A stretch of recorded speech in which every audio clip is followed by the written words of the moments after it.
सोचो, एक ऐसा देश जहां पेट्रोल के लिए किलोमीटरों लंबी लाइनें लगती हैं, जहां दवा की दुकानों में दवाई मिलना बंद हो जाती है, बिजली रोज घंटों काट दी जाती है और लोग खाने पीने की चीजों के लिए एक दूसरे से लड़ने लगते हैं। ये किसी फिल्म का सीन नहीं, श्रीलंका का हाल ही में हुआ सच है। लेकिन ऐसा क्यों हुआ? क्या सिर्फ उनके नेताओं की गलती थी या इसके पीछे कोई और ताकतवर हाथ था? आज हम जिस किताब की बात करने वाले हैं वो इन सवालों के जवाब देती है और ग्लोबल पॉलिटिक्स का वो काला सच सामने लाती है जिसे अक्सर हम देख नहीं पाते। नोबेल प्राइज विनर जोसेफ स्टिग्लिट्ज की किताब ग्लोबलाइजेशन एंड इट्स डिस्कॉन्टेंट्स दुनिया को बताती है कि ग्लोबलाइजेशन, IMF और बड़े देशों के फैसले कैसे गरीब देशों को घुटनों पर ला सकते हैं। वीडियो को आखिर तक सुनना, क्योंकि जैसे जैसे हम इस किताब की परतें खोलेंगे आपको एहसास होगा कि ये कहानी सिर्फ श्रीलंका की नहीं, ये कहानी उस पूरी व्यवस्था की है जिसमें हम सब जी रहे हैं। चलिए शुरू करते हैं। Chapter 1, the promise of global institutions. किताब की शुरुआत एक ऐसे वादे से होती है जो सुनने में बहुत शानदार लगता है। ग्लोबलाइजेशन का मतलब ये बताया गया कि पूरी दुनिया एक परिवार जैसी होगी, देश आपस में दोस्ती करेंगे, अमीर और गरीब सबको बराबर मौके मिलेंगे। बड़े बड़े नाम जैसे IMF, वर्ल्ड बैंक और WTO ये कहकर सामने आए कि उनका मकसद है देशों को आर्थिक संकट से निकालना, गरीबी मिटाना और हर देश को तरक्की के रास्ते पर ले जाना। सुनने में ये सपना बहुत बड़ा और खूबसूरत लगता है, लेकिन असलियत अक्सर सपनों जैसी नहीं होती। जरा सोचो, एक ऐसा गांव जहां एक अमीर घर कहता है हम सबको मदद करेंगे, हमारे पास ताकत है, हमारे पास संसाधन है। बाकी लोग उसकी तरफ उम्मीद से देखते हैं, लेकिन धीरे धीरे पता चलता है कि ये मदद मुफ्त नहीं है। इसके बदले में अपनी जमीन, अपना सामान, अपनी आजादी तक गिरवी रखनी पड़ती है। यही तस्वीर कई गरीब देशों की है। IMF और वर्ल्ड बैंक ने शुरुआत में ये कहकर भरोसा जीता कि वे देश को कर्ज देंगे ताकि वो अपनी अर्थव्यवस्था संभाल सके। लेकिन इस कर्ज के साथ आई ऐसी शर्तें जिनसे देश की खुद की ताकत कम हो गई। उदाहरण के लिए 1990 के दशक में कई अफ्रीकी और एशियाई देशों ने IMF की मदद ली। उन्हें कहा गया कि हम तुम्हें कर्ज देंगे, लेकिन बदले में तुम्हें सरकारी खर्च घटाना होगा, सब्सिडी कम करनी होगी और बाजार को पूरी तरह खोलना होगा। सुनने में ये सुधार लगते हैं, लेकिन जब गरीब देश अपने लोगों को सस्ती दवाई, खाना और शिक्षा तक नहीं दे पाए, तब असलियत सामने आई। ये संस्थाएं कहती रही कि ये सब लंबे समय के लिए फायदेमंद है, लेकिन उस लंबे समय का इंतजार करते करते कई देशों की जनता भूखी सोने लगी। स्टिग्लिट्ज बताते हैं कि ये वादा कि हम तुम्हें विकास देंगे हर जगह एक जैसा नहीं चलता। जो नीतियां अमेरिका या यूरोप के लिए काम करती है, वही अगर अफ्रीका, एशिया या लैटिन अमेरिका पर थोप दी जाए तो वे उल्टा असर कर सकती है। ये वैसा है जैसे किसी बीमार को बिना उसकी जांच किए सिर्फ किताब में लिखी दवा दे दी जाए। कुछ को फायदा होगा, लेकिन ज्यादातर को नुकसान होगा। IMF और वर्ल्ड बैंक का दावा था कि वे ग्लोबल इकोनॉमी को सुरक्षित और स्थिर बनाएंगे, लेकिन अक्सर उन्होंने गरीब देशों को एक प्रयोगशाला की तरह इस्तेमाल किया। लेखक ये भी बताते हैं कि जब ये संस्थाएं बनाई गई थी तब मकसद सच में अच्छा था। दूसरा विश्व युद्ध, वर्ल्ड वॉर 2 खत्म होने के बाद दुनिया को एक मजबूत ढांचे की जरूरत थी ताकि युद्ध जैसी तबाही फिर ना हो।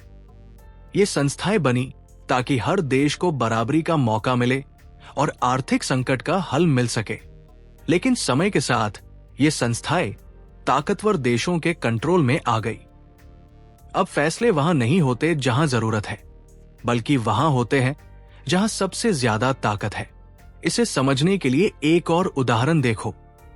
मान लो एक गरीब देश का नेता IMF से मदद लेने जाता है, उसे कर्ज दिया जाता है, लेकिन कहा जाता है कि बिजली की कीमतें बढ़ाओ, सरकारी कंपनियां बेचो और अपनी करेंसी को अंतर्राष्ट्रीय बाजार के हिसाब से चलाओ।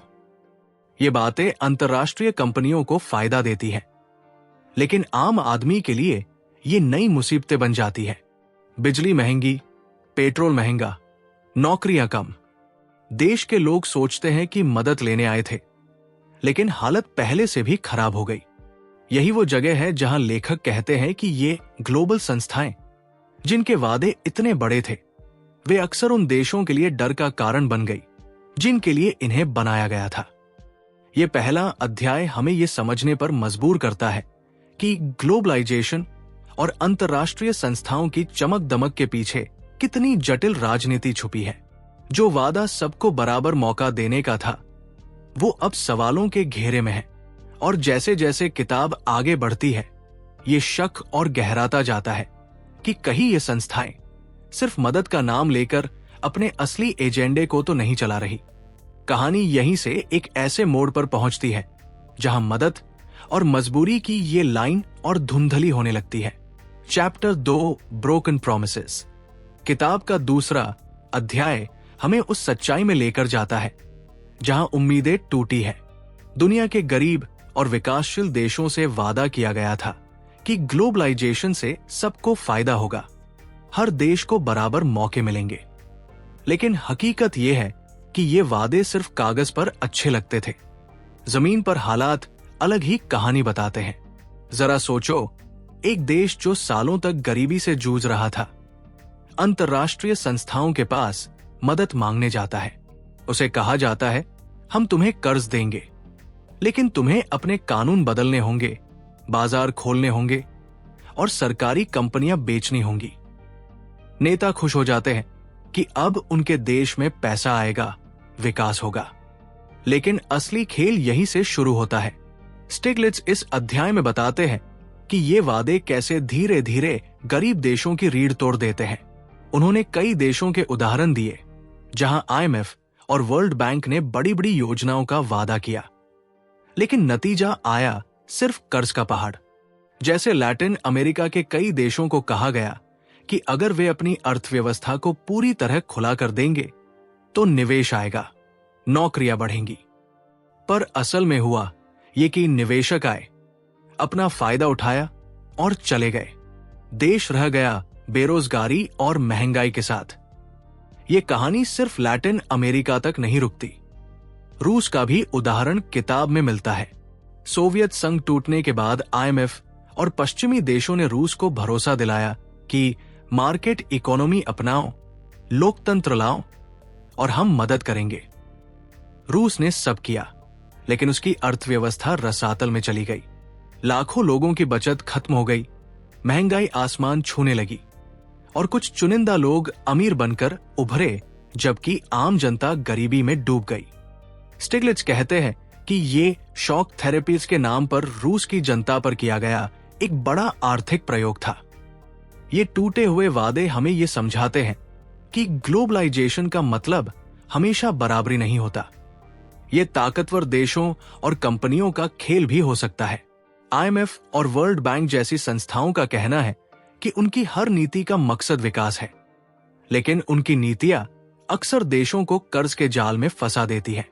एक बार कर्ज लेने के बाद देश को वही करना पड़ता है जो उन्हें कहा जाता है, चाहे उसकी जनता पर कितना भी बोझ क्यों न पड़े।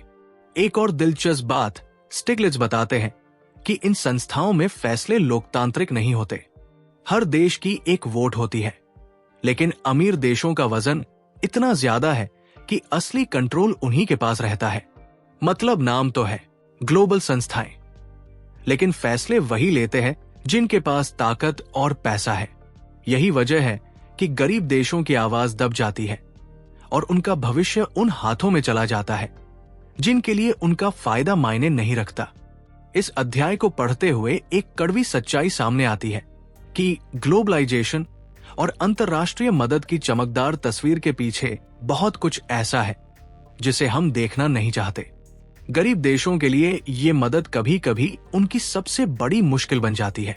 ये सब पढ़ते हुए लगता है कि कहीं ये पूरी व्यवस्था ही इस तरह बनाई गई है कि ताकतवर हमेशा ताकतवर बने रहें, और यहीं से किताब का अंदाज और गहरा हो जाता है। अब बात सिर्फ वादे टूटने तक नहीं रुकती। आगे चलकर ये कहानी ऐसे फैसलों और नीतियों का सच खोलती है जो पूरी दुनिया को हिला देने की ताकत रखते हैं। Chapter 3 freedom to choose. ये अध्याय हमें एक ऐसे सवाल पर लाता है जो सुनने में बड़ा सीधा लगता है। क्या देशों को सच में आजादी है कि वे अपनी नीतियां खुद तय कर सकें? IMF और वर्ल्ड बैंक जैसे संस्थान कहते हैं कि हम सिर्फ सलाह देते हैं, जबरदस्ती नहीं। लेकिन असलियत इसके बिल्कुल उलट है। जब कोई गरीब या संकट से जूझता देश इन संस्थाओं के पास कर्ज लेने जाता है तो उसे कर्ज के साथ एक लंबी लिस्ट मिलती है। ये करो, वो बदलो, ये बेचो, ये बंद करो। सवाल ये उठता है कि क्या ये सच में चुनाव की आजादी है या मजबूरी का दूसरा नाम? स्टिग्लिट्ज बताते हैं कि कई देशों ने ये शर्तें मानकर अपनी अर्थव्यवस्था को पूरी तरह बाजार के हवाले कर दिया, लेकिन नतीजा सुधार नहीं बल्कि तबाही के रूप में सामने आया।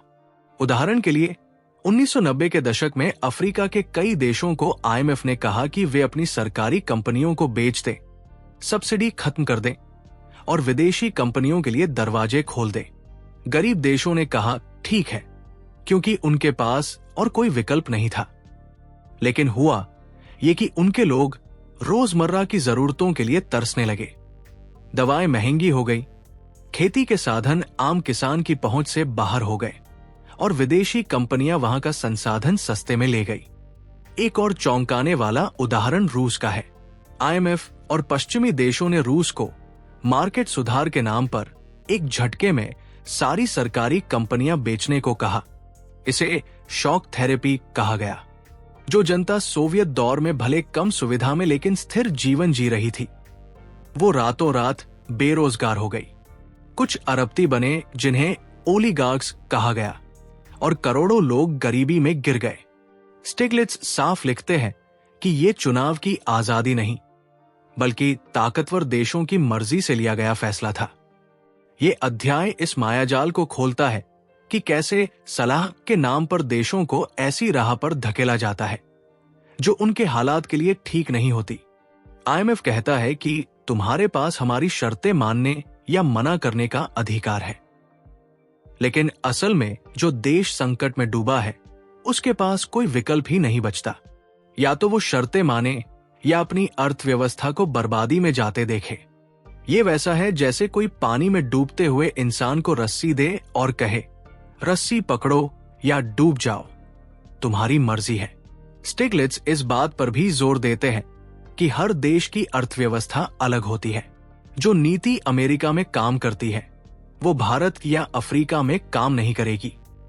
फिर भी IMF और वर्ल्ड बैंक अक्सर एक ही तरह का मॉडल हर जगह लागू करते हैं। ये एक ही आकार का जूता सबको पहनाना जैसा है। नतीजा ये होता है कि देश आर्थिक संकट से निकलने की बजाय और गहरे फंस जाते हैं। ये कहानी हमें ये सोचने पर मजबूर करती है कि क्या ग्लोबलाइजेशन और इन अंतर्राष्ट्रीय संस्थाओं की नीतियां सच में मदद के लिए है या एक ऐसा जाल है जिससे निकलना मुश्किल है। और ये सवाल जितना गहरा होता है उतना ही साफ होता है कि आगे के अध्यायों में हमें ऐसे सच मिलेंगे जो पूरी दुनिया के आर्थिक ढांचे पर सवाल खड़े कर देंगे। Chapter 4 the East Asia crisis, how IMF policies brought the world to the verge of a global meltdown. ये अध्याय हमें 1997 से 98 की ईस्ट एशियन फाइनेंशियल क्राइसिस की तरफ ले जाता है। एक ऐसा वक्त जब पूरी दुनिया की अर्थव्यवस्था हिलने लगी थी। ये कहानी सिर्फ आंकड़ों की नहीं है, ये उन करोड़ों लोगों की जिंदगी की कहानी है जो एक रात में बेरोजगार हो गए, जिनके घर छिन गए और जिनका भविष्य कर्ज के बोझ तले दब गया। स्टिग्लिट्ज बताते हैं कि ये संकट अचानक नहीं आया। एशिया के देश जैसे थाईलैंड, इंडोनेशिया, कोरिया अपनी अर्थव्यवस्था को तेजी से बढ़ा रहे थे। विदेशी निवेशक इन देशों में पैसा लगा रहे थे, शेयर मार्केट ऊपर जा रहे थे और दुनिया को लग रहा था कि ये देश अगली आर्थिक ताकत बनने वाले हैं। लेकिन समस्या ये थी कि इन देशों ने विदेशी पैसों पर बहुत ज्यादा भरोसा कर लिया था। जब निवेशकों को जरा भी शक हुआ कि कहीं ये अर्थव्यवस्था अस्थिर है, उन्होंने अपना पैसा निकालना शुरू कर दिया। अब यहां IMF की एंट्री होती है। IMF को बुलाया गया ताकि हालात को संभाला जा सके। लेकिन आईएमएफ ने जो किया, उसने आग बुझाने के बजाय उसमें घी डालने का काम किया। उसने कहा कि देशों को तुरंत अपने बजट में कटौती करनी होगी, ब्याज दरें बढ़ानी होंगी ताकि निवेशक वापस आएं। ये नीतियां सुनने में समझदारी लगती है, लेकिन सोचो, एक देश पहले ही आर्थिक संकट में है, कंपनियां बंद हो रही हैं, लोग बेरोजगार हैं। ऐसे वक्त में अगर सरकार खर्च घटा दे और ब्याज दरें बढ़ा दे तो हालात कैसे सुधरेंगे?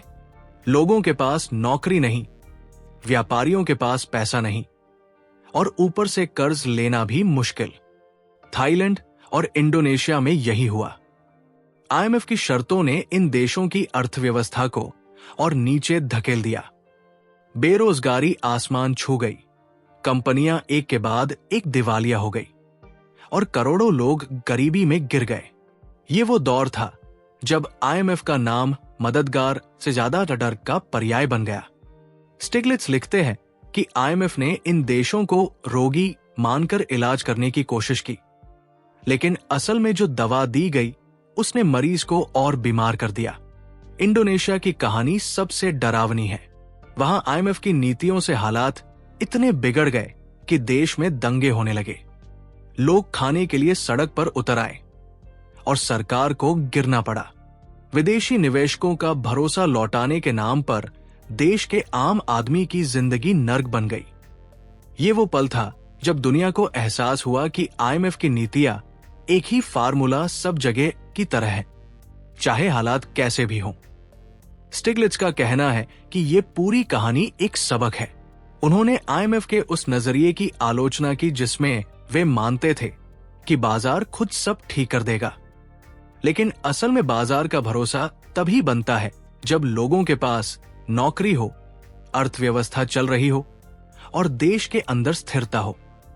अगर हर बार संकट में सिर्फ निवेशकों को खुश करने के लिए फैसले होंगे तो आम लोग हमेशा कुचले जाएंगे। ये अध्याय इस सोच को हिला देता है कि ग्लोबलाइजेशन सिर्फ अवसर लाता है। हकीकत यह है कि जब दुनिया एक दूसरे से जुड़ती है तो संकट भी तेजी से फैलता है। ईस्ट एशिया का संकट इतनी तेजी से बढ़ा कि पूरी दुनिया को डर था कि शायद ये अगला ग्रेट डिप्रेशन बन जाए। और ये सबक आज भी उतना ही सटीक है, क्योंकि दुनिया फिर ऐसे आर्थिक संकटों के दरवाजे पर खड़ी हो जाती है। किताब का ये हिस्सा हमें सोचने पर मजबूर करता है कि जो संस्थाएं खुद को बचाने वाली कहती हैं, क्या वो असल में ताकतवर देशों के हित में काम कर रही हैं, या फिर वे वैश्विक अर्थव्यवस्था को स्थिर करने के नाम पर कमजोर देशों की कीमत पर खेल रही हैं? ये सवाल यही खत्म नहीं होता। कहानी अब उस दौर में कदम रखने वाली है जहां एक महाशक्ति देश का पतन एक सबक बनकर सामने आया और जहां से दुनिया को पता चला कि ताकतवर भी गलत फैसलों का शिकार हो सकते हैं। Chapter 5 who lost Russia.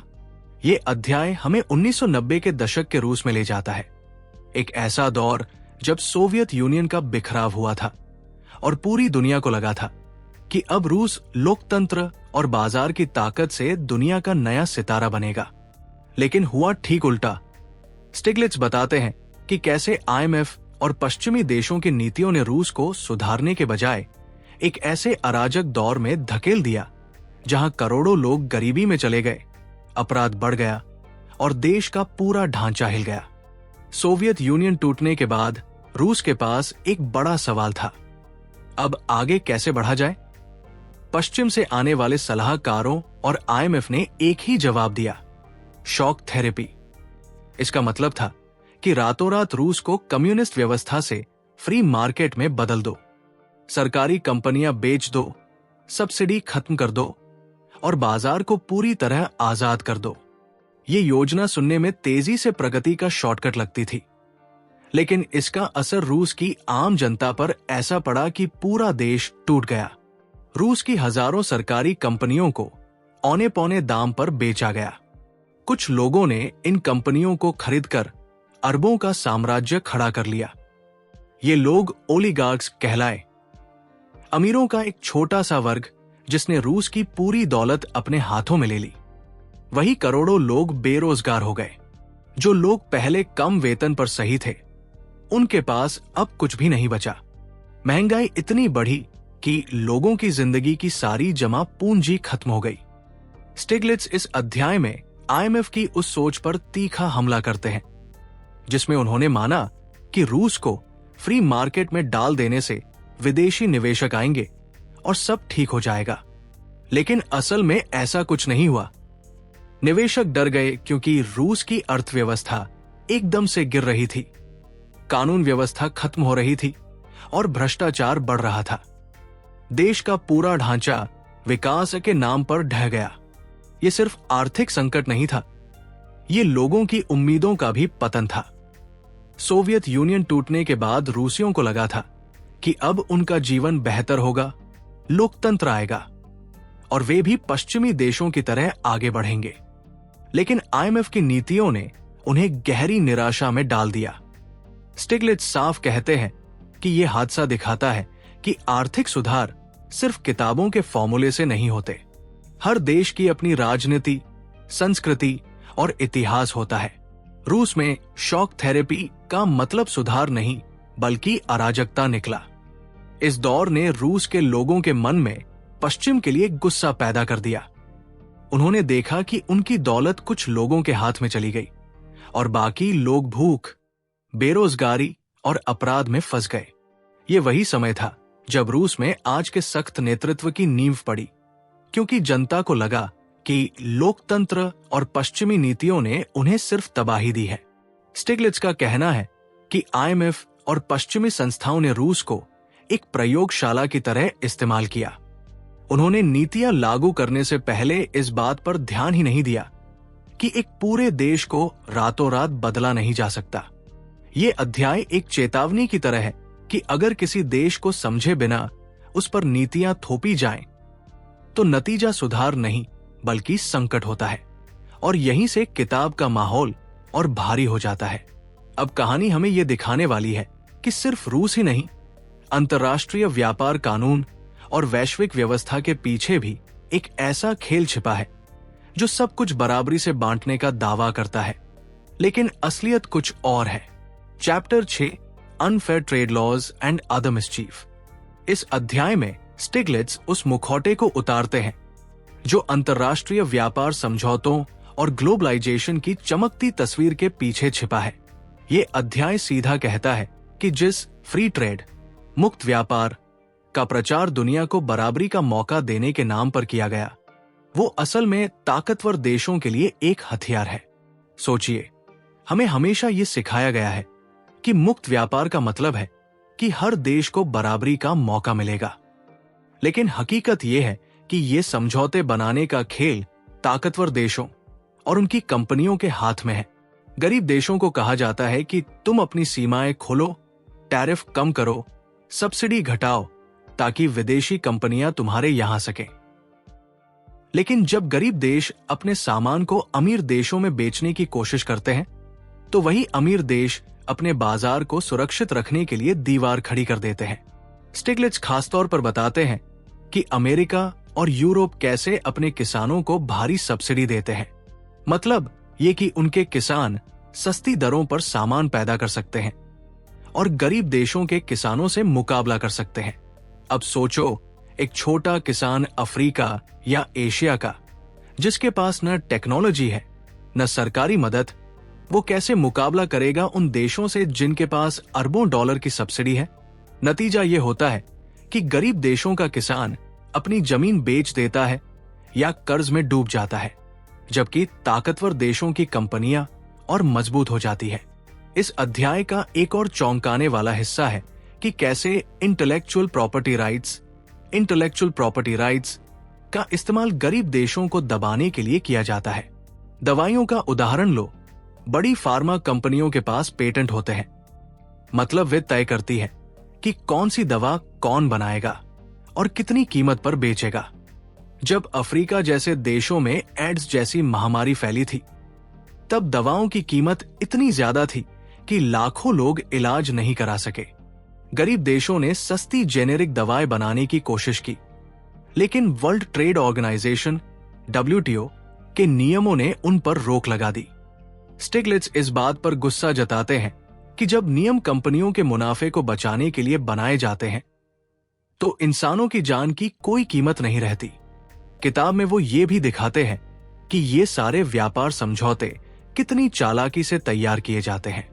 अमीर देशों के पास सबसे अच्छे वकील और लॉबिस्ट होते हैं जो हर लाइन अपने फायदे के हिसाब से लिखवाते हैं। गरीब देश अक्सर बिना पूरी समझ के इन समझौतों पर साइन कर देते हैं क्योंकि उनके पास समय और संसाधन नहीं होते कि वे इतने जटिल दस्तावेजों को समझ सके। इस तरह फ्री ट्रेड का खेल कभी बराबरी का नहीं होता, ये हमेशा ताकतवर के पक्ष में लिखा जाता है। स्टिग्लिट्स यहां साफ कहते हैं कि ये सब सिर्फ व्यापार का मामला नहीं है, ये सत्ता का खेल है। हर नियम, हर समझौता इस तरह बनाया जाता है कि ताकतवर देशों और कंपनियों को फायदा हो और गरीब देश हमेशा उनके नीचे रहें। मुक्त बाजार का मतलब किताबों में भले समान अवसर हो, लेकिन हकीकत में ये एक असमान युद्ध जैसा है जहां एक पक्ष के पास हथियार भी है, ढाल भी, और दूसरे के पास बस उम्मीद। ये अध्याय हमें दिखाता है कि ग्लोबलाइजेशन का एक और चेहरा है, ऐसा चेहरा जहां बड़े बड़े भाषण और वादे सिर्फ दिखावा है। असल में ये पूरी व्यवस्था उन लोगों के लिए बनाई गई है जो पहले से ताकतवर हैं। और जब इस खेल का पर्दा उठता है तो साफ होता है कि अंतर्राष्ट्रीय संस्थाएं सिर्फ कर्ज की शर्तों से नहीं बल्कि व्यापार के हर नियम से गरीब देशों को जकड़ती जा रही है। कहानी अब एक ऐसे मोड़ पर आने वाली है जहां ये जाल और गहरा हो जाता है और सवाल उठता है कि अगर बाजार और व्यापार के ये नियम इतना नुकसान कर रहे हैं तो क्या इनके अलावा कोई और रास्ता भी है। Chapter 7 better roads to the market. इस अध्याय में स्टिग्लिट्स हमें उम्मीद की एक झलक दिखाते हैं, लेकिन उनकी बातों का लहजा अब भी सख्त है क्योंकि वो ये साफ कर देते हैं कि बदलाव आसान नहीं है। वो कहते हैं कि अगर ग्लोबलाइजेशन को सच में सभी देशों के लिए कामयाब बनाना है तो हमें वन साइज फिट्स वाली सोच छोड़नी होगी। मतलब हर देश को एक जैसे फॉर्मूले पर चलाने का दौर खत्म होना चाहिए। वो कहते हैं कि IMF और वर्ल्ड बैंक जैसी संस्थाएं हमेशा ऐसा दिखाती है कि उनके पास हर समस्या का एक ही हल है, बाजार खोलो, सरकारी दखल कम करो, विदेशी निवेश बुलाओ। लेकिन कई देशों का अनुभव दिखाता है कि ये नीतियां बहुत बार उनके लिए विनाशकारी साबित हुई। स्टिग्लिट्स का कहना है कि हर देश को अपनी रणनीति बनाने का अधिकार मिलना चाहिए जो उसकी संस्कृति, इतिहास और जरूरतों के हिसाब से हो। वो चीन का उदाहरण देते हैं। चीन ने पश्चिम के बताए फॉर्मूले को आंख बंद करके नहीं अपनाया, उसने अपने तरीके से सुधार किए, बाजार को धीरे धीरे खोला, सरकारी नियंत्रण रखा और जहां जरूरत थी वहां दखल दिया। यही वजह है कि चीन आर्थिक विकास में उस दौर में भी आगे निकल गया जब बाकी एशियाई देश IMF की नीतियों से जूझ रहे थे। ये साबित करता है कि मजबूरी में अपनाई गई शौक थेरेपी हमेशा काम नहीं करती। स्टिग्लिट्स इस अध्याय में गरीब देशों के लिए कुछ सुझाव देते हैं, जैसे पहले अपनी अर्थव्यवस्था को मजबूत करो, फिर ग्लोबल बाजार से जुड़ो, शिक्षा और स्वास्थ्य पर निवेश बढ़ाओ ताकि लोग बदलाव को संभाल सके, बड़े व्यापार समझौतों को समझकर, सोच समझकर साइन करो, न कि दबाव में। विदेशी निवेश जरूरी है, लेकिन उसके लिए नियम तय करो ताकि वो देश के संसाधनों का शोषण न करे।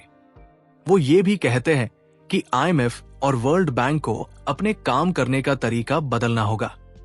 अगर ये संस्थाएं सच में मदद करना चाहती हैं, तो इन्हें गरीब देशों को सुनना होगा, उनके हालात समझने होंगे और एक ऐसा सिस्टम बनाना होगा जिसमें सबकी आवाज हो। वरना ये संस्थाएं सिर्फ ताकतवर देशों के हाथ की कठपुतली बनकर रह जाएंगी। ये अध्याय हमें दिखाता है कि ग्लोबलाइजेशन कोई बुरी चीज नहीं है, लेकिन इसे गलत तरीके से लागू किया गया है।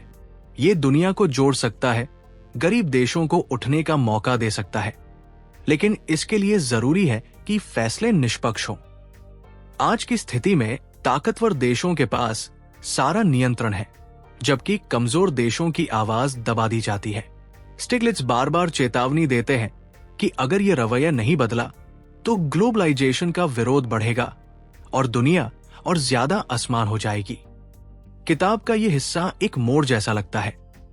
अब तक हमने देखा कि IMF और व्यापार नीतियां देशों को कैसे नुकसान पहुंचा रही थी, लेकिन यहां स्टिग्लिट्ज एक नया रास्ता सुझाते हैं। यह रास्ता उम्मीद तो दिखाता है, लेकिन साथ ही सवाल छोड़ देता है कि क्या ताकतवर देशों और संस्थाओं के पास सच में बदलाव की इच्छा है। और यह सवाल हमें अगले हिस्से की तरफ खींचता है, जहां यह साफ होने लगता है कि असली चुनौती सिर्फ गलत नीतियां बदलना नहीं, बल्कि उस पूरी सोच को चुनौती देना है जिसने ये नीतियां बनाई है। Chapter 8 the way ahead. ये आखिरी अध्याय किताब का निचोड़ है, लेकिन स्टिग्लिट्ज इसे किसी हल्की फुल्की हैप्पी एंडिंग की तरह नहीं लिखते। उनका लहजा अब भी गंभीर है, क्योंकि वो मानते हैं कि ग्लोबलाइजेशन के पीछे के सिस्टम को बदलना आसान नहीं है। इस पूरे सफर में हमने देखा कि कैसे IMF, वर्ल्ड बैंक, WTO जैसी संस्थाओं की नीतियों ने कई देशों को विकास देने के बजाय संकट में डाल दिया। अब स्टिग्लिट्ज ये सवाल उठाते हैं कि अगर ये रास्ता गलत है तो सही रास्ता क्या है। सबसे पहले वो साफ कहते हैं कि ग्लोबलाइजेशन को रोका नहीं जा सकता। आज की दुनिया में हर देश किसी न किसी तरह जुड़ा हुआ है, चाहे वो व्यापार हो, निवेश हो, टेक्नोलॉजी हो या इंटरनेट।